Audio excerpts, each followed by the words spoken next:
Hello everyone, कैसे हो आप सभी लोग। आई होप आप सब अच्छे होंगे। स्वागत है आपका अपने चैनल स्टडी मटेरियल पे।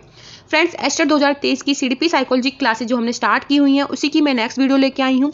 आज आपका जो टॉपिक रहेगा टॉपिक 7 रहने वाला है। इससे पहले मैंने 6 टॉपिक की वीडियोज डाल दी हैं, आपने नहीं देखी है तो जरूर देखें। प्लेलिस्ट बना रखी है एस्टर 2023 सीडीपी साइकोलॉजी के नाम से आपको प्लेलिस्ट मिल जाएगी, जिसमें मैं आपको 30 नंबर की सीडीपी साइकोलॉजी आपके पीआरटी, टीजीटी, पीजीटी लेवल में पूछी जाती है उसकी टॉपिक वाइज आपको तैयारी करा रही हूँ। मैं आपको यहाँ पे कंसेप्ट क्लियर करा रही हूँ। जैसे ही कंसेप्ट क्लियर होगा मैं प्रीवियस क्वेश्चंस की वीडियोस डालूंगी। बहुत सारे बच्चों के कमेंट ये आ रहे थे कि मैम आप वीडियोस के साथ ही जिस टॉपिक को करा रही हो उसी के प्रीवियस क्वेश्चन साथ में करा दीजिए। देखिए, जो मैंने पीडीएफ बना रखी है तो मैं उनको एज इट इज पढ़ाऊंगी, लेकिन इन जो टॉपिक्स की जो प्रीवियस क्वेश्चंस की वीडियो रहेंगी आपको जल्द ही मिल जाएंगी। लेकिन इसके बाद जो आपके टॉपिक्स आएंगे उनके साथ ही आपको प्रीवियस क्वेश्चंस की वीडियोज भी मिलेंगी। तो फ्रेंड्स, आप जरूर सपोर्ट करें, ठीक है। आप अगर मुझे सपोर्ट करते हैं तो आपको हर एक चीज, हर एक कंटेंट प्रोवाइड किया जाएगा। और इसी के साथ मैं बता दूं, आपकी जो अन्य सब्जेक्ट हैं जैसे कि हिंदी, इंग्लिश, मैथ, रीजनिंग और हरियाणा जीके, ठीक है, हरियाणा जीके क्लासेस मैंने स्टार्ट कर दी हैं, जिसमें मैं आपको 500 प्लस वन लाइनर क्वेश्चंस करा रही हूँ। प्रीवियस क्वेश्चंस रहेंगे। इसी के साथ कुछ जो नए क्वेश्चंस आपके एग्जाम में पूछे जाते हैं उनकी वीडियोस भी अलग से देखने को मिलेंगी। तो इस तरह से मेरा ये शेड्यूल रहने वाला है। मैं आपको कंप्लीट प्रिपरेशन कराने वाली हूँ। जो 90 नंबर की तैयारी रहती है जो आपके स्टेट के एग्जाम में पूछी जाती है। तो चैनल को सपोर्ट करें, वीडियोज को लाइक जरूर किया करें, शेयर किया करें, कमेंट करके जरूर बताया करें कि आपको वीडियोज कैसी लग रही है। आप जितना सपोर्ट करोगे मैं भी आपके लिए इतना ही बेहतर कंटेंट तैयार करके आपको प्रोवाइड करने की कोशिश करूंगी। तो ज्यादा समय वेस्ट ना करते हुए आज की इस वीडियो की शुरुआत करते हैं। तो आज का जो आपका टॉपिक रहेगा बहुत ही ज्यादा इंपॉर्टेंट है। 2 से 3 नंबर तक तो आपके एग्जाम में पूछ लिया जा सकता है, ठीक है। बीएफ स्किनर क्रिया प्रस्तुत अनुबंधन का सिद्धांत इन्होंने दिया था। आपको नाम याद रखना है क्योंकि सबसे पहले यही इंपॉर्टेंट हो जाता है कि इन्होंने कौन सा सिद्धांत दिया था। क्रिया प्रस्तुत अनुबंधन का सिद्धांत इन्होंने दिया था। तो चलिए आगे चलते हैं। देखिए, बीएफ स्किनर क्रिया प्रस्तुत अनुबंधन का सिद्धांत आपको बता दी। ऑपरेंट कंडीशनल थ्योरी इन्होंने दी थी। इनके बारे में जो महत्वपूर्ण बातें हैं वो समझ लीजिए क्या होती हैं। यह सिद्धांत का प्रतिपादन अमेरिका के हार्वर्ड विश्वविद्यालय के प्रोफेसर बीएफ स्किनर द्वारा किया गया।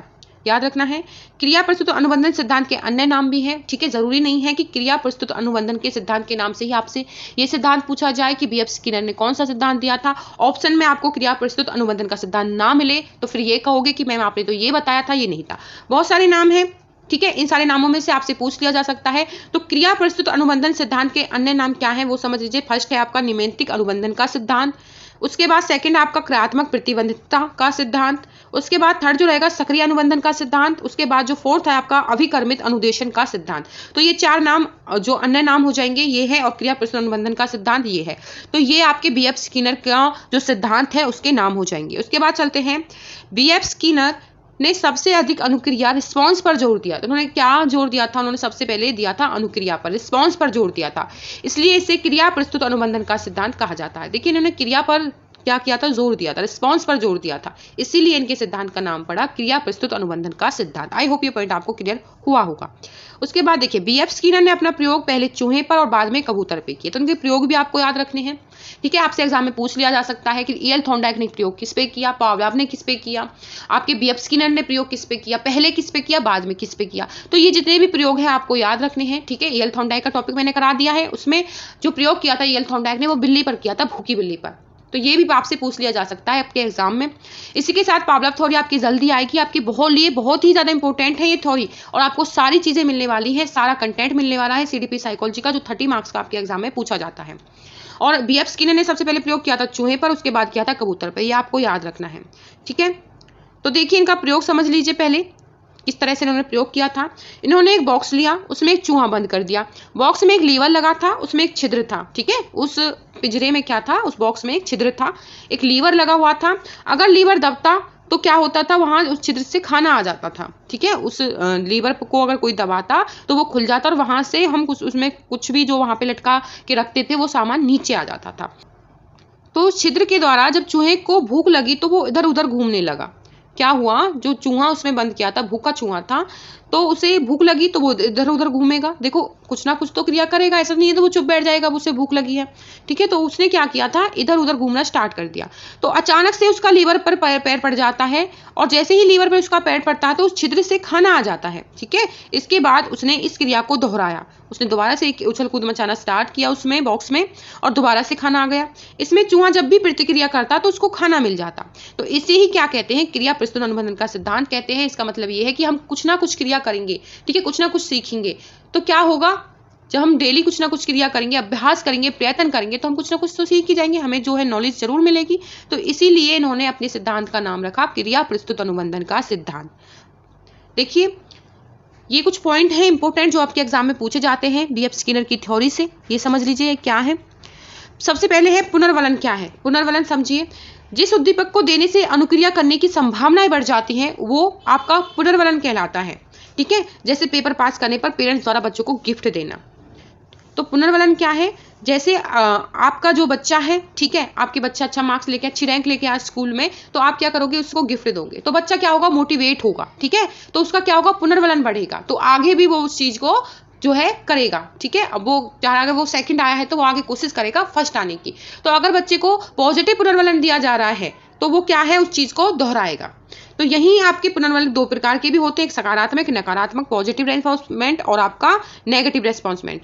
पॉजिटिव क्या होता है, जैसे भोजन देना, प्रशंसा करना, नौकरी की प्रशंसा करना, ठीक है, गिफ्ट देना, तो ये पॉजिटिव आपके क्या हो जाते हैं, रिइंफोर्समेंट, मतलब सकारात्मक पुनर्वलन हो जाते हैं कि आप बच्चे को शाबाशी दे रहे हो, कोई गिफ्ट दे रहे हो, तो वो क्या हो जाएगा बच्चे के लिए पॉजिटिव, वो क्या हो जाएगा, बच्चे का पॉजिटिव रिइंफोर्समेंट हो जाएगा। उसी के साथ नेगेटिव क्या होता है, जैसे बच्चे को दंड देना, डांटना कि तू फेल हो गया, तेरे मार्क्स कम आए हैं, तो ये सब सारी चीजें क्या हो जाएंगी, नेगेटिव रिइंफोर्समेंट हो जाएगा बच्चे के लिए। तो ये नहीं करना है, हमें सकारात्मक पुनर्वलन को अपनाना है। ठीक है, तो यही होता है आपका पुनर्वलन। ये भी दो प्रकार का होता है, पॉजिटिव और नेगेटिव। ये चीजें भी आपको याद रखनी है, आपके एग्जाम ओरिएंटेड है, आपके एग्जाम में पूछी जाती है। उसके बाद समझिए नेक्स्ट जो पॉइंट है, प्राणी को यदि सकारात्मक पुनर्वलन दिया जाए, ठीक है, तो मनुष्य क्रिया को दोहराता। भाई सीधी सी बात है, अगर आप किसी बच्चे को पॉजिटिव रिइंफोर्समेंट दोगे तो वो उस क्रिया को भविष्य में भी करेगा, आगे भी करेगा। वो फर्स्ट आया है तो वो आगे भी कोशिश करेगा कि वो फर्स्ट ही आए। ठीक है, यदि आप नकारात्मक पुनर्वलन दे रहे हो, डांट रहे हो, फटकार रहे हो, उसको पनिशमेंट कर रहे हो, तो वो क्या करेगा, उस क्रिया को करने से आगे डरेगा, तो वो उस क्रिया को नहीं दोहराएगा। तो यही होता है पॉजिटिव रिस्पॉन्स क्या, रिइंफोर्समेंट क्या हो सकता है, ठीक है, और नेगेटिव क्या हो सकता है। अब जो आगे है आपकी पुनर्वलन अनुसूची, इसमें क्या होता है ये भी इंपॉर्टेंट है, ये भी समझ लीजिए। उसके बाद आपकी पुनर्वलन अनुसूची, यह दो प्रकार की होती है, ये भी समझ लीजिए। पुनर्वलन अनुसूची क्या होती है, ये दो प्रकार की होती है। पहली जो होती है सतत पुनर्वलन अनुसूची, कंटिन्यूअस रिइंफोर्समेंट शेड्यूल, और दूसरी होती है आंशिक पुनर्वलन अनुसूची, पार्शियल रिइंफोर्समेंट शेड्यूल। ठीक है, वन बाई वन इनको समझते हैं। सतत पुनर्वलन अनुसूची में क्या होता है, इसमें जब जब क्रिया होती है तो पुनर्वलन दिया जाता है। ठीक है, मतलब जब जब जैसे आपने बच्चे से क्वेश्चन सुना, क्वेश्चन का आंसर बच्चे ने किया, तो आप क्या कहोगे, हर एक क्वेश्चन पर से शाबाशी देना स्टार्ट कर दो, या फिर हर एक क्वेश्चन पर से नाम देना स्टार्ट कर दो। तो प्रत्येक सवाल पर बच्चे की तारीफ करना, गिफ्ट देना, तो ये क्या हो जाएगा, सतत पुनर्वलन हो जाएगा, कंटिन्यूअस रिइंफोर्समेंट शेड्यूल। ठीक है, ये हो जाएगा कि हर एक क्वेश्चन पर बच्चे की तारीफ करना, प्रशंसा करना, गिफ्ट देना, वो क्या हो जाता है, आपका सतत पुनर्वलन अनुसूची के अंदर आ जाता है। दूसरा होता है इसमें आंशिक पुनर्वलन अनुसूची, पार्शियल रिइंफोर्समेंट शेड्यूल। इसमें क्या होता है फ्रेंड्स, इसमें हर एक क्रिया के लिए पुनर्वलन नहीं दिया जाता, बल्कि कुछ एक क्रिया के लिए ही दिया जाता है। जैसे सभी सवालों की जगह सिर्फ कुछ एक सवालों पर ही तारीफ की जाए या फिर नाम दिया जाए। तो आई होप ये दोनों पॉइंट आप समझ गए होंगे। सतत पुनर्वलन अनुसूची आपसे पूछी जाए तो कंटिन्यूअस रिइंफोर्समेंट शेड्यूल जो होगा उसमें आपके हर एक सवाल पर बच्चे की तारीफ की जाए, ठीक है, और बच्चे को गिफ्ट दिया जाए, तो वो तो कंटिन्यूअस रिइंफोर्समेंट शेड्यूल हो जाएगा। और आंशिक पुनर्वलन अनुसूची जो कि इंपॉर्टेंट है और यही हमें फॉलो करनी है, बच्चे की हर एक क्रिया पर हमें नाम नहीं देना है, ना ही उसकी प्रशंसा करनी है, ना ही उसकी तारीफ करनी है, कुछ एक चीजों पर। ठीक है, तो उससे क्या रहेगा, उससे बच्चे मोटिवेट रहेंगे क्योंकि उनका उससे इंटरेस्ट नहीं हटेगा। तो कुछ एक चीजों पर ही बच्चों की तारीफ की जाएगी, कुछ एक क्रिया ही पर सवालों पर ही बच्चे की तारीफ या उनको इनाम दिया जाए। तो ये आपका हो जाएगा आंशिक पुनर्वलन अनुसूची। तो ये आपका इतना ही चैप्टर था, ठीक है, ज्यादा इसमें कुछ नहीं है। ये सारी चीजें समझ गई, पुनर्वलन क्या होता है, दो प्रकार का होता है, पुनर्वलन अनुसूची क्या होती है, और बीएफ स्किनर ने किस पर प्रयोग किया, इनका प्रयोग आप समझ गए, इनके नाम आप समझ लीजिए, कहाँ के मनोवैज्ञानिक थे। यही सारी चीजें आपके एग्जाम में पूछी जाती हैं, ठीक है, इनसे बाहर चीजें नहीं आएंगी एस्टेट के लिए भी, और यहाँ इससे बाहर कुछ है भी नहीं इस चैप्टर में जो मैं आपको अलग से कुछ करा दूं। तो आई होप ये पॉइंट आपको क्लियर हो गए होंगे, सारी चीजें आपको क्लियर हो गई होंगी।